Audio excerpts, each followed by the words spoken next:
ತುಂಬ ವ್ಯಕ್ತಿಗಳು ಕೇಳ್ತಾ ಇದ್ರು, ಆತ್ಮ ಹೇಳ್ತಕ್ಕಂಥದ್ದು ಯಾವ ರೀತಿಯಲ್ಲಿ ಇರ್ತಕ್ಕಂಥದ್ದು. ಆತ್ಮ ಹೇಳ್ತಕ್ಕಂಥದ್ದು ಮನುಷ್ಯನು ಯಾವ ರೀತಿಯಲ್ಲಿ ಉದ್ದ ಮತ್ತು ಎತ್ತರವಾಗಿರ್ತಾನೋ ಅದೇ ರೀತಿಯಲ್ಲೇ ಈ ಒಂದು ನೆರಳಿನ ಥರದಲ್ಲೇ ಆತನ ದೇಹಕ್ಕೆ ಆಗಾಗ ಅಥವಾ ಆತನ ಶರೀರದಲ್ಲಿ ಇರ್ತಕ್ಕಂಥದ್ದು.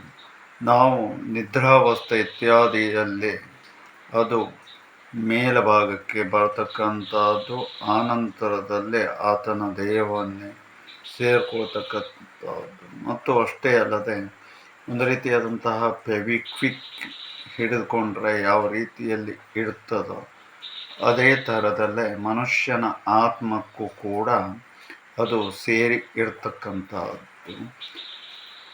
ಕೆಲವೊಂದು ಘಟನೆಗಳಲ್ಲಿ ನಾವು ಆತ್ಮವನ್ನು ಈ ನೆರಳಿನ ರೀತಿಯಲ್ಲೇ ನಾವು ನೋಡಲಿಕ್ಕೂ ಕೂಡ ಸಾಧ್ಯತೆ ಇರತಕ್ಕಂಥದ್ದು.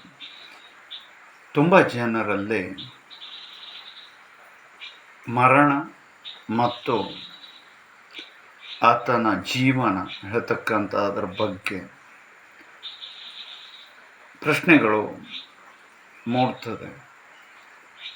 ಕೆಲವರು ಜನ್ಮದ ಮಾಡಿದ ಪಾಪ ಕರ್ಮಗಳ ದೋಷವನ್ನು ನಂಬಲಿಕ್ಕೆ ಸಾಧ್ಯವಿಲ್ಲ. ಆದರೆ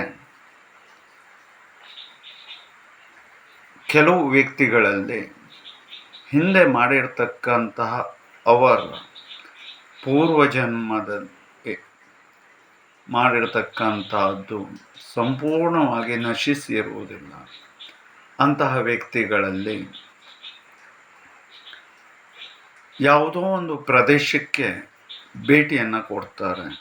ಅವರು ಈ ಜನ್ಮದಲ್ಲಿ ಹುಟ್ಟಿ ಬೆಳೆದು ನೋಡಿರ್ತಕ್ಕಂಥ ಪ್ರದೇಶ ಆಗಿರುವುದಿಲ್ಲ. ಆದರೂ ಕೂಡ ಆ ಒಂದು ಪ್ರದೇಶಕ್ಕೆ ಹೋದಾಗ ತಾನು ಇಲ್ಲಿಗೆ ಬಂದಿದ್ದೇನೆ ಮತ್ತು ಅಷ್ಟೇ ಅಲ್ಲದೆ ಈ ಸ್ಥಳ ಹೀಗೆ ಇತ್ತು ಹಾಗೆ ಇತ್ತು ಅಂತ ಹೇಳುವುದಾಗಿ ಎಲ್ಲ ಹೇಳ್ತಾರೆ.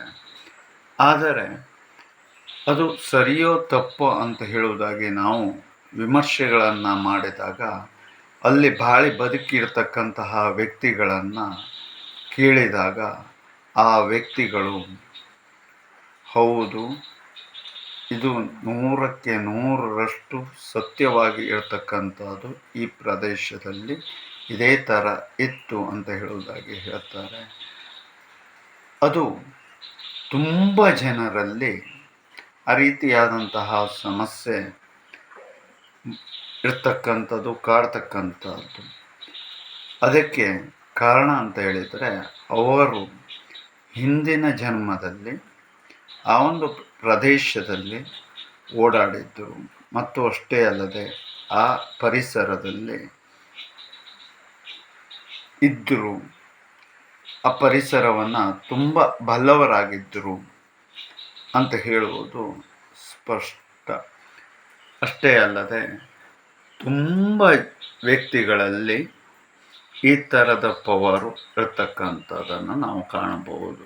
ಮತ್ತು ಅಷ್ಟೇ ಅಲ್ಲದೆ ಹುಟ್ಟಿರ್ತಕ್ಕಂತಹ ಮಕ್ಕಳು ಬೆಳೀತಾ ಇದ್ದಾಗ ಅವರು ಎಲ್ಲವೂ ಕಣ್ಣಿಗೆ ಕಂಡಂತಹ ರೀತಿಯಲ್ಲಿ ಚಿಕ್ಕ ಮಕ್ಕಳು ಏನನ್ನೂ ನೋಡಿ ಇರುವುದಿಲ್ಲ ಅಂತಹ ಮಕ್ಕಳು ಹೇಳ್ತಾರೆ.